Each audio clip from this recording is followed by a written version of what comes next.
So welcome back everyone to our live edition of Pass It On. We're here at the World Chefs Congress in Wales, surrounded by hundreds of chefs from across the whole global hospitality industry. For those of you that are new to Pass It On, this is Winnow's platform for chefs and hospitality leaders to share stories, insights and actions they're taking to help build a more sustainable future in hospitality. Our guest today is Andy Cuthbert, General Manager at Jumeirah Emirates Towers in Dubai and current President of WorldChefs. Over the past 30 years, he's been working across the Jumeirah Group, including leading some of Dubai's largest hotels. Alongside this, he has played a huge role within WorldChefs, helping support chef communities, young chef development, and culinary education across the world. So yes, welcome, Andy. Thank you, Hannah. That wraps it up. Done. Interview over.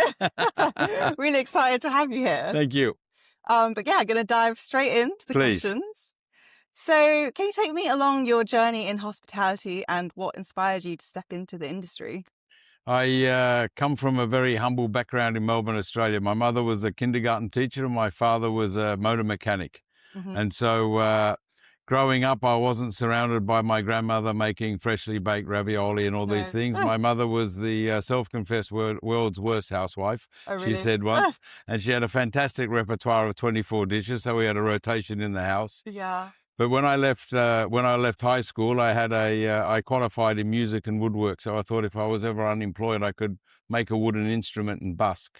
Oh, really? Yeah. So that's all I had. And then I went to work for my cousin in his banqueting setup in the inner city of Melbourne. Yeah. And that was on a golf course. So I was selling tickets to the golfers and then washing dishes and doing a bit of prep with him.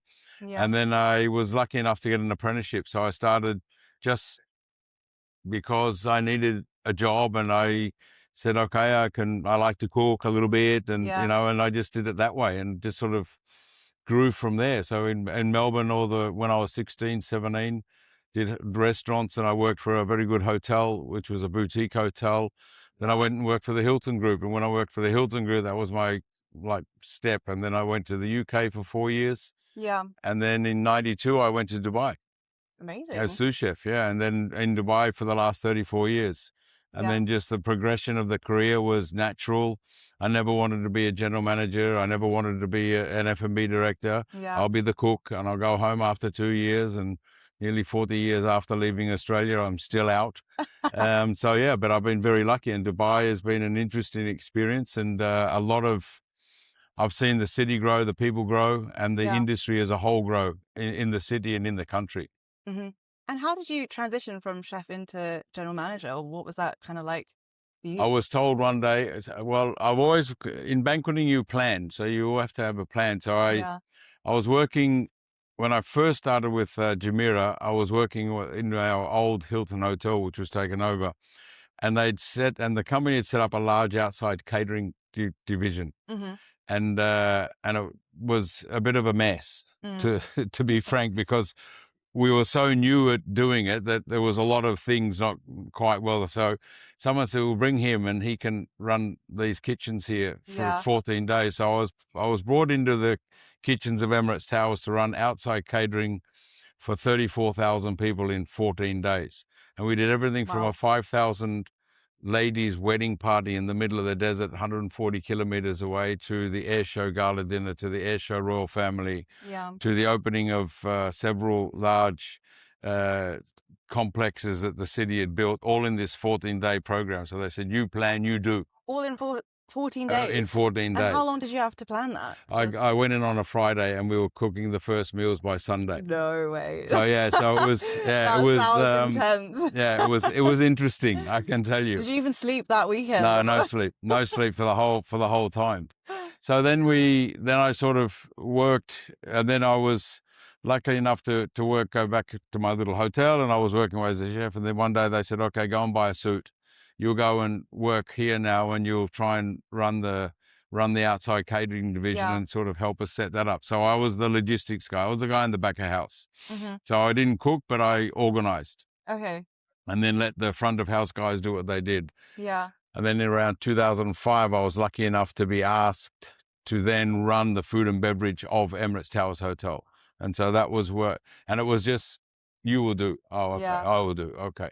And I learnt from very, very good hoteliers, and I had people that trusted me and trusted in me, especially the general manager at the time, the leader of the company, and the guys that I was working with in Emirates Towers Hotel was just superb. And we were running we were running the best hotel restaurants in the Middle East. Or in the world, even. Yeah, I mean, they were really cool. Yeah. I mean, we had concepts that were ahead of their time, concepts that people still talk about now. So I was very lucky that way. So it was sort of just, okay, go and buy a new suit and then do Just that. like that. And then do front of house, I mean, 19 restaurants, 600 staff in food and beverage, plus the outside catering, doing caterings for thousands. And then learning everything, we had beautiful wine bath, triple concept Japanese, fine dining on the 50th floor of the hotel. So everything Sounds was incredible. Yeah, it was incredible. Yeah.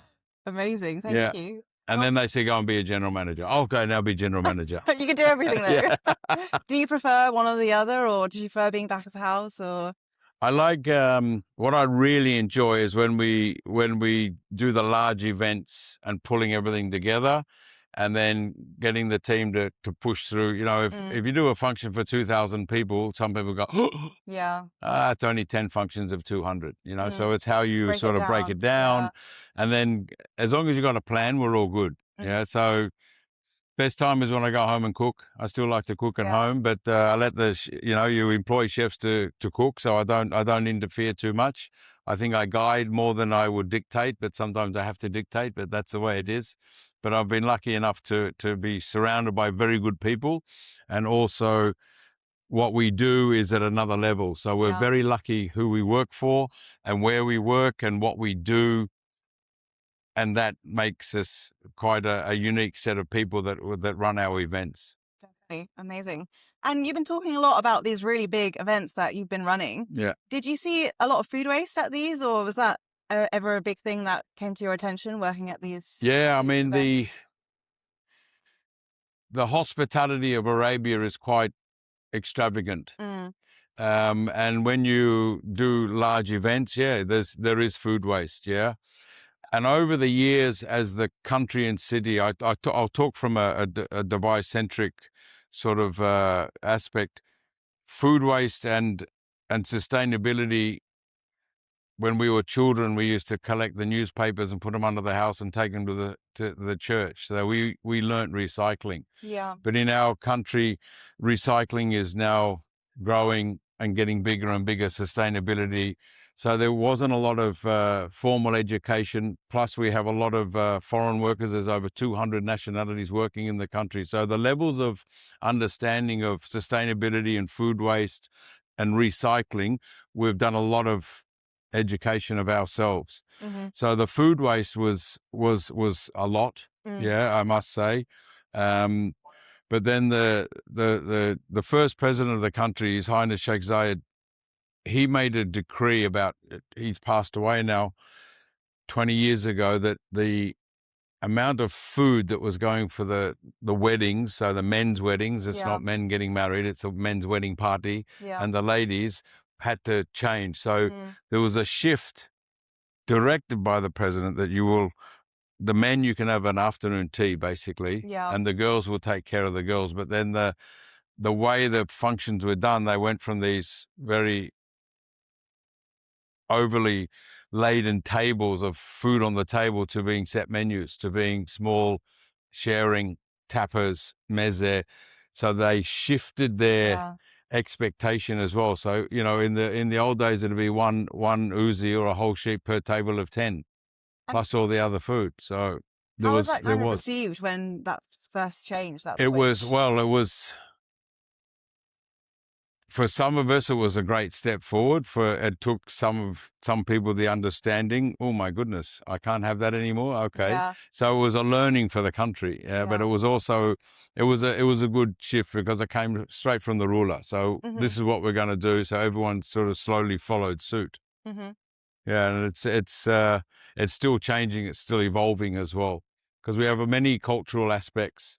And then events that we do, Ramadan especially with Iftar and the Suhoor period. Iftar is always an interesting event where fasting all day, then break the fast. But the amount of food waste is still considerable because the eyes are sometimes bigger than what the stomach can take, especially if we've been fasting for 14 or 15 hours. So, and that's changing as well. So there's a lot more conscious awareness over the last nearly 35 years of what the customer will accept, if you know what I mean. Yeah. So it's and there's so many different nationalities, so many different cultures to actually deal with in the UAE as well. So it's challenging, but the acceptance is there, especially around, the single-use plastics and all these sort of things, green energy. Yes, we're an oil country, but there's solar power coming. There's things on the way. There's nuclear power plants. So it's a whole learning for the country as well around not just food waste, but sustainability, I would say. Definitely. Yeah. We work with a lot of hotels in the UAE. And like you said, Ramadan is a big time for waste. So have a lot of campaigns running, Green Ramadan with Hilton, trying to cut waste during that time. And our data really does help with that. Yes. Yeah, true. But yes, thank you for that. And then on to the next section is about ingredients of success. What would you say your ingredients for success are?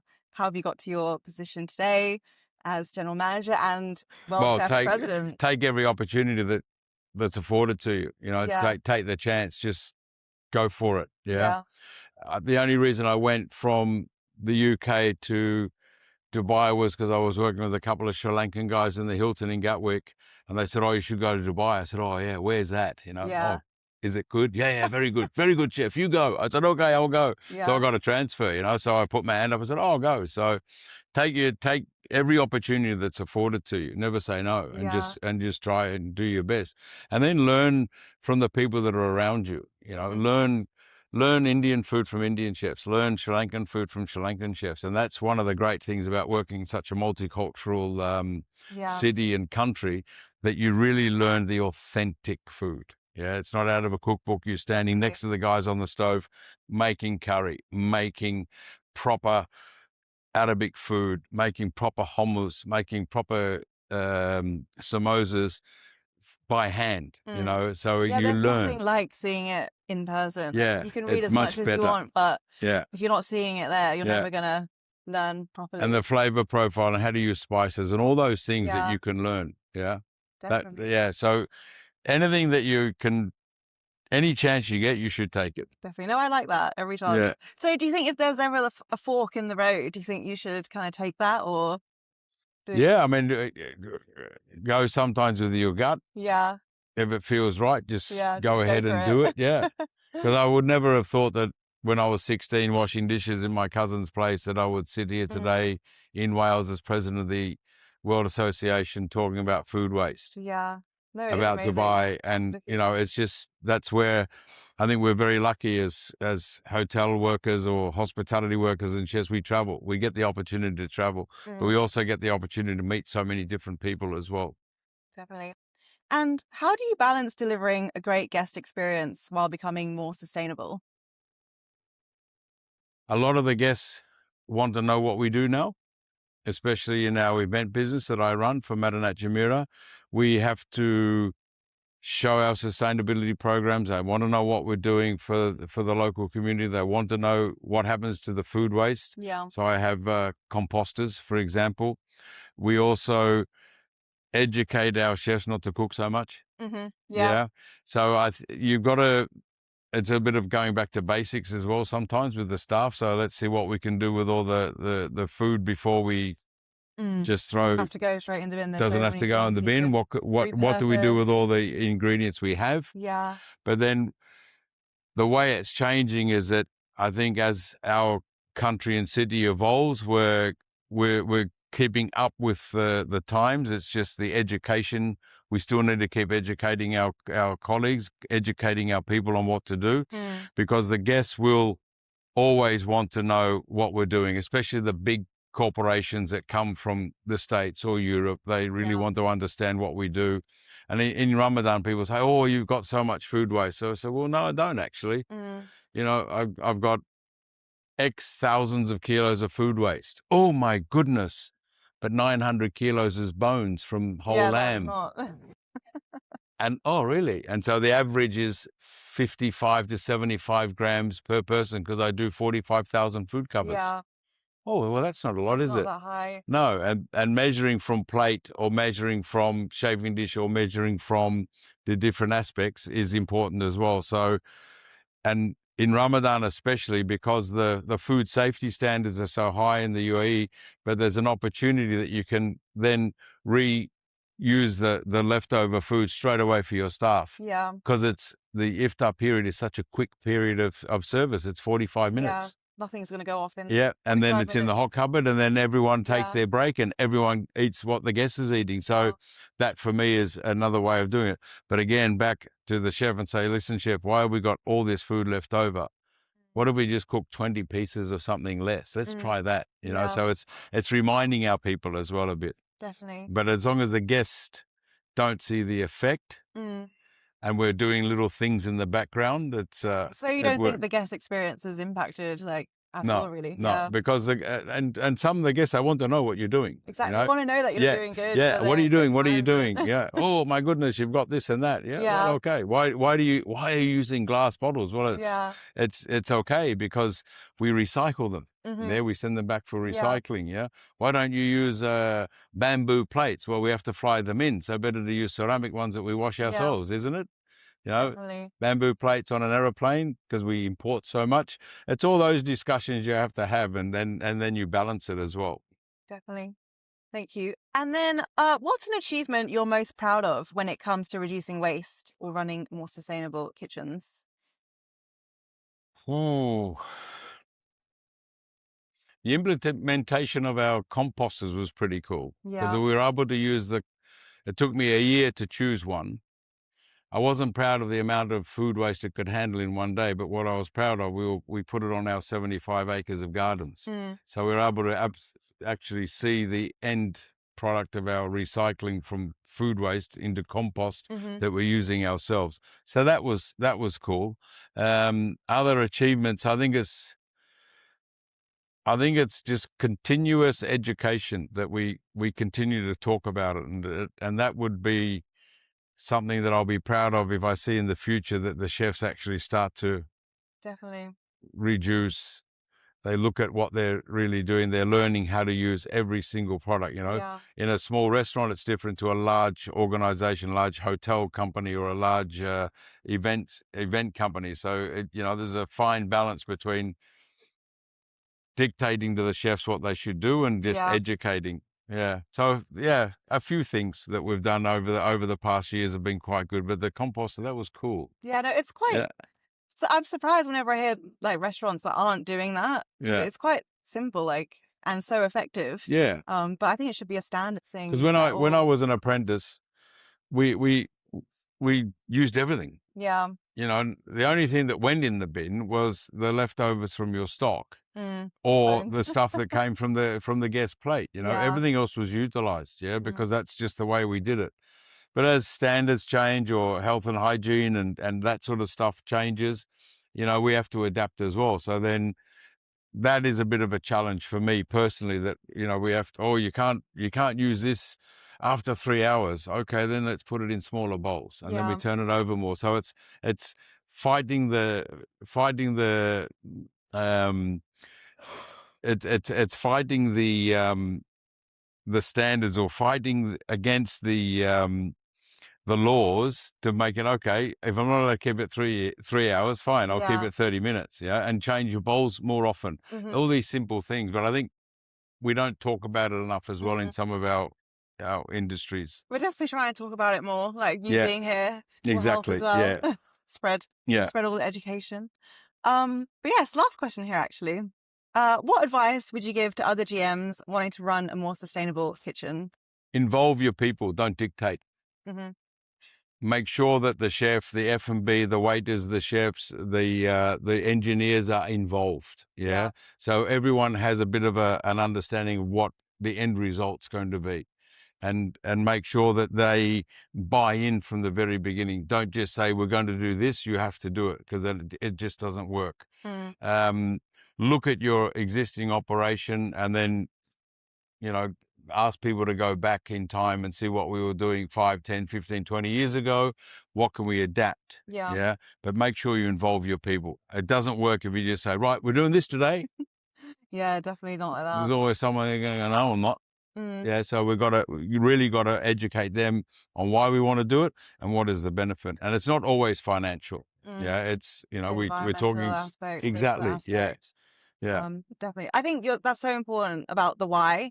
Like, if people don't understand the why of what they're doing, they're never gonna be like, oh, they're dictating me. And not take it seriously. But that's a good piece of advice. And if you're working with different cultures and you're working with different people and different levels of education, you have to train them from the very beginning. You have to really go back and train them from the very beginning. Some of the people we work with from the countries, they don't have recycling. It just doesn't exist in the village. When they start recycling, they're like, what is this? We live in the Philippines. And so in my little part of the world, I was segregating the rubbish, and my brother-in-law, he just looks at me shaking his head. He said, you're mad. I said, don't worry, we'll get there, and then we'll find someone to collect the plastic and collect the bottles and collect the glass. We'll find someone in the village that they can go and sell. Instead of just burning it or dumping it in the drain. So that's my own little bit of paradise in the world. So I'll try and do my little bit. Definitely. I'm half Filipino, so yes. Exactly. Trying to save that beautiful part of the world. Yeah, very true. And then actually I've got a quick fire round just to finish off. Okay. So one word to describe hospitality. Fantastic. Fantastic. Yes. What would your final meal be? Big one. Big one. Big of what? Plenty of charcuterie from Luxembourg. Which one? Sorry? Charcuterie. Which one? Salami, pork, sausages, ham, charcuterie. Sorry, I'm Australian. Charcuterie. I was like, and a decent Australian steak. Yes, I've heard the with steak béarnaise sauce and wild mushroom saute in goose fat. Done. That would be enough. One trait every GM needs. Gotta love your people. One thing the industry needs to change. Oof. Only one? The biggest thing. Don't forget why we entered into the industry. Yeah. Don't forget that we serve people and we are hospitable. We are not hostile. I think that can get lost sometimes, in the daily stress. Yeah. We're here to serve people. Yeah. Not to serve the profit line. One person or platform that inspires you. Oh, my mother inspired me to become a cook after my father told me I didn't have the brains to be a motor mechanic. Oh, he said that to you. Yeah, that was a good one. Dad was honest. At least he's honest, right? People that have inspired me. I've been very lucky to have people throughout my career and life that have taken care of me or steered me in the right direction. Yeah. Your parents are always there. Yeah. In the work, it's been a guy called Vladimir Hadril who pushed me from restaurants to hotels. He was a hotelier from the Czech, and he was a professional pastry chef, and he worked in some of the finest hotels in Europe before he came to Australia many years ago. Bernd Uber, my culinary lecturer, who taught us how to cook, and then all the chefs that I've stood next to on the stove learning from. So there's so many people. There's too many. You can't name one. Yeah. So but I think the one person that I still would be Vladimir, for him pushing me out of a small suburban restaurant into a very good hotel, and then pushing me to, okay, you've done enough there, now go to the Hilton. So as soon as that was my break. Yeah, that was a defining moment for you, it's pushed you onto everything. So. Yeah, and then when I left Australia, I was going for 2 years. I said, right, I'm going to go to London and go 1 year in the Hilton in London, and then I'll go to Munich because that was a good Hilton. Yeah. I never went to Germany. I stayed in the UK and then went to the UAE. Yeah. Plans always change. Yes. And then last one food waste hack at home. Oh, gosh. I eat everything that's put on my plate. Just as my mother taught me. Yes. Yeah. No, we don't have food waste. In the Philippines, we don't have food waste. Yeah, it's true. Anything's left over, If there's, you know, we consume everything. And if there's bones, it goes to the dogs. Yeah, it's true. No, my mum, she's Filipino, and she always says, I will not waste a single grain of rice. Yeah. Make me scrape all the rice cooker, Exactly. not waste Because anything. I think when you see that side of a country, Yeah. it really makes you wonder and first you appreciate for what you've always had. Yeah. And when you see in countries like the Philippines or India or Sri Lanka or countries that are suffering with the lack of food and nutrition for their children, you need to really think about that, you know. Yeah, definitely. It puts into perspective like Yeah. what we need to do. Exactly. Yeah. So yeah, eat everything on your plate. Do as your mother said. It's like Yes. COVID. Listen. Your mother used to say, don't touch strangers and keep your hands to yourself. Definitely. Thank you. But yeah, that wraps up all our questions. Thank you very much, Thank Hannah. you so much Absolute for joining pleasure. me today. No problem. And yeah, thanks for this amazing congress. I thank you for being with us, and thank you for Winno's support to WorldChefs. Yes, of course. Yeah. Thank you. Great partnership. Thank you. Thanks. Thank you. Goodbye.